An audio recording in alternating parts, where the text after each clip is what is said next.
गलती से उनके प्रधानमंत्री बच गए।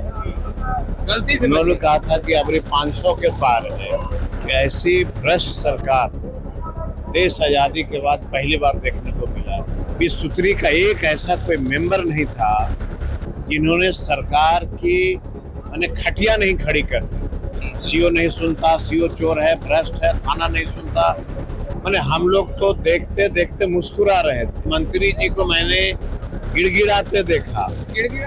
मंत्री जी कह रहे थे बस एक मौका दे दीजिए हमको। सरकार के लोग ही जब इतने गिड़गिड़ा रहे हैं तो हम तो विपक्ष में हैं, हम आशा इनसे क्या रहे। भाजपा के लोगों से पूछता हूँ कि जब झारखंड और बिहार एक साथ था तो बोकारो स्टील प्लांट किसने लाया, HEC का निर्माण किसने किया, बड़े बड़े राजा महाराजाओं का शासन चला क्या, पतन तो हुआ ना एक दिन।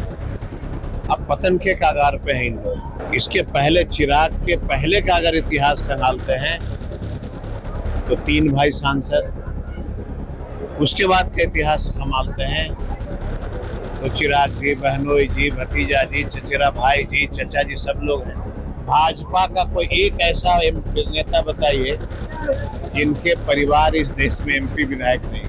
रामविलास जी लोकसभा हार गए थे हाजीपुर से, राज्यसभा का मेंबर किसने बनाया था? लालू जी ने बनाया था। नमस्कार, आप लाइव स्टडीज देख रहे हैं, आपके साथ मैं हूं वसीम खान। फ्रेम में आपको आरजेडी के कद्दावर नेता कुमार सर्वजीत दिखाई दे रहे होंगे। देखिए ग्राउंड जीरो पर काफी सक्रिय हैं, मगर सवाल एनडीए की तरफ से उठाया जा रहा है। कहा जा रहा है कि 2025 में 225 के पार। अब देखिए आरजेडी के तमाम नेता, वरिष्ठ नेता, विधायक और जो माननीय हैं वो इकट्ठा हुए। लालू प्रसाद यादव, तेजस्वी यादव भी होंगे। बैठक हो रही है, बड़ी बैठक है, बड़े बड़े निर्णय लिए जाएंगे। पसीना बहा रहे हैं। एनडीए के नेता कह रहे हैं इस बार 225 के पार हैं हम लोग। तो गलती से उनके प्रधानमंत्री बच गए। गलती से उन्होंने कहा था कि अब 500 के पार है। तो बोलने वाले से हम लोगों को कोई वैसा बहुत फर्क नहीं पड़ता है। हम लोग सामाजिक न्याय के योद्धा हैं और ये पार्टी गरीबों की, पिछड़ों की, दलितों की, अकलियत की, इसके रहनुमा वाली पार्टी है ये। और मेरा लगातार जो हम लोग अनुभव कर रहे हैं कि ऐसी भ्रष्ट सरकार देश आजादी के बाद पहली बार देखने को मिला। एक आम कोई जनता का न सीओ सुनता है, न BDO सुनता है, न थाना सुनता है, कोई अधिकारी नहीं सुनता। अभी गया में प्रभारी मंत्री के नेतृत्व में 20 सूत्री की बैठक हुई। इतना तो आरोप सरकार का विपक्ष का एक व्यक्ति ने नहीं लगाया होगा मीटिंग में। 20 सूत्री का एक ऐसा कोई मेंबर नहीं था जिन्होंने सरकार की खटिया नहीं खड़ी कर दी। सीओ नहीं सुनता, सीओ चोर है, भ्रष्ट है, थाना नहीं सुनता। हम लोग तो देखते देखते मुस्कुरा रहे थे। खुश हो रहे थे? खुश नहीं हो रहे थे, तरस आ रहा था भ्रष्टाचार के चरम सीमा को देख के कि एक प्रभारी मंत्री के उपस्थिति में 20 सूत्री के सारे मेंबर अगर यह आरोप लगाते हो कि मेरी बात नहीं सुनता, थाना नहीं सुनता है, कोई ऑफिस नहीं सुनता, सीओ नहीं सुनता, ये बड़ी दुर्भाग्यपूर्ण बातें थी। और मैं मीटिंग में बैठ के यही चिंतित था कि जब सरकार के लोग कह रहे हैं और मंत्री जी को मैंने गिड़गिड़ाते देखा। मंत्री जी कह रहे थे बस एक मौका दे दीजिए हमको, बस एक मौका दे दीजिए हमको, 1 सप्ताह का समय दे दीजिए, हम लोग को सब ठीक कर देंगे। जो सिस्टम 17 साल में नहीं ठीक हो सका, वो सिस्टम जो है 1 सप्ताह में ठीक हो जाएगा। तो अंदरूनी इनकी जहर को देखिए, ये अंदरूनी क्या कहते हैं, इनकी कथनी और करनी में कितना अंतर है कि जिलाधिकारी की उपस्थिति में प्रभारी मंत्री मीटिंग में रहते हैं और 20 सूत्री मतलब कौन? विपक्ष, सरकार के अंदर लोग 20 सूत्री के मेंबर बनते हैं। और क्या शब्द का, क्या भाषा का प्रयोग कर रहा है लोग। हम तो देख करके शर्मसार हो गए।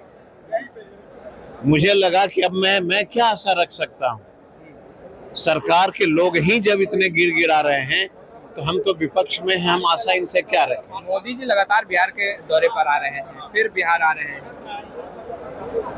मोदी जी आ रहे हैं तो हमारा एक सवाल है मन में कि बिहार के बच्चों के लिए, बिहार के नौजवानों के लिए क्या कभी मोदी जी ने कोई नौकरी की घोषणा किया? अब तो मैं देखता हूँ कांग्रेस, ये भाजपा के लोगों से पूछता हूँ कि जब झारखंड और बिहार एक साथ था तो बोकारो स्टील प्लांट किसने लाया?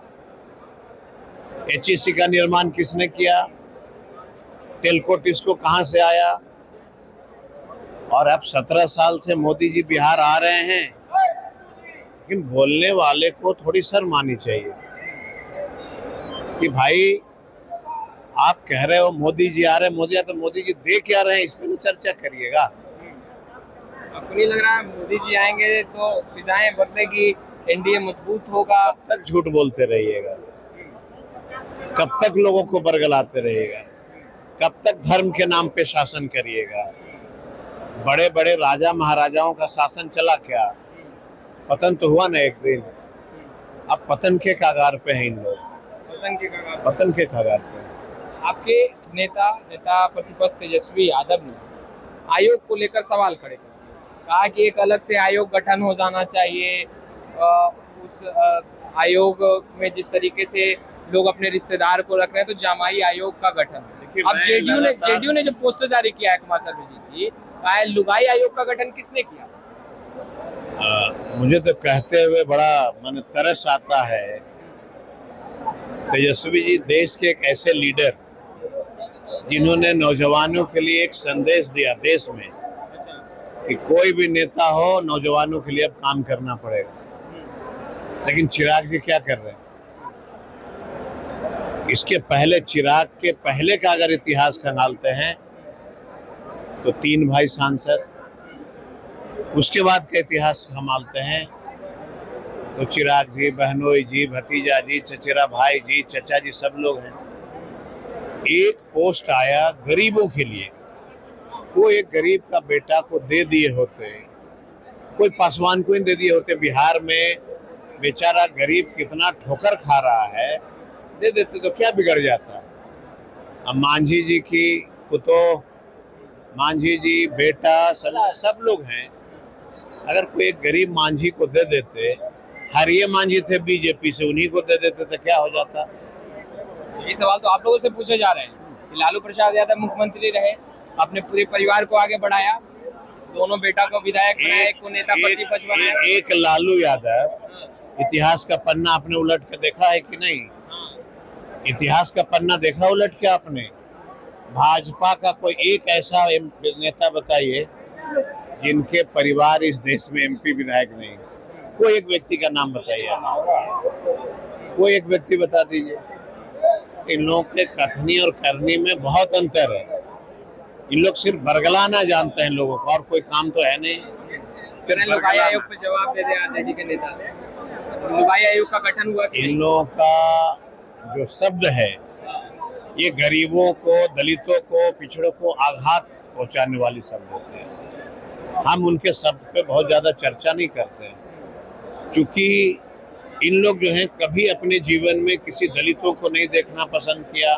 पिछड़े के नेता को कर्पूरी जी थे, तो आप लोग को पता नहीं याद होगा भी कि नहीं, लोग नारा लगाते थे कर्पूरी, कर्पूरा, छोड़ गर्दी, धरस्तुरा। ऐसे भाषा का प्रयोग इन लोग सदियों से करते आ रहे हैं। ये कोई नई बात नहीं है इनके लिए। इन लोग इतने संस्कारी हैं कि इसी तरह का नारा लगाए फिरते हैं सब दिन। लालू यादव परिवार की राजनीति करते हैं या नहीं, ये भी सवाल पूछे जा रहे हैं। परिवार का अगर राजनीति किए होते तो बैकडोर से जाते ना, जनता के मैंडेट से, जनता के वोट से तेजस्वी जी पहुंचे हैं कि भाजपा के रहमो करम से पहुंचे हैं? जरा हमको बताइए। लेकिन लालू प्रसाद यादव ने इन सबों को बैकडोर से भेजा है। संतोष जी को भेजा कि नहीं भेजा बैकडोर से? रामविलास जी लोकसभा हार गए थे हाजीपुर से, राज्यसभा का मेंबर किसने बनाया था? लालू जी ने बनाया था। तो इनके कथनी और करनी में बहुत अंतर है, और मुझे नहीं लगता है कि इन सब के बातों पे बहुत ज्यादा चर्चाएं करनी चाहिए। मंत्री अशोक चौधरी ने कहा कि आरएसएस कोटे से उनका दामाद जो है वो, अरे मलाई तो खाने वाले यही सब 2-4 लोग ना हैं।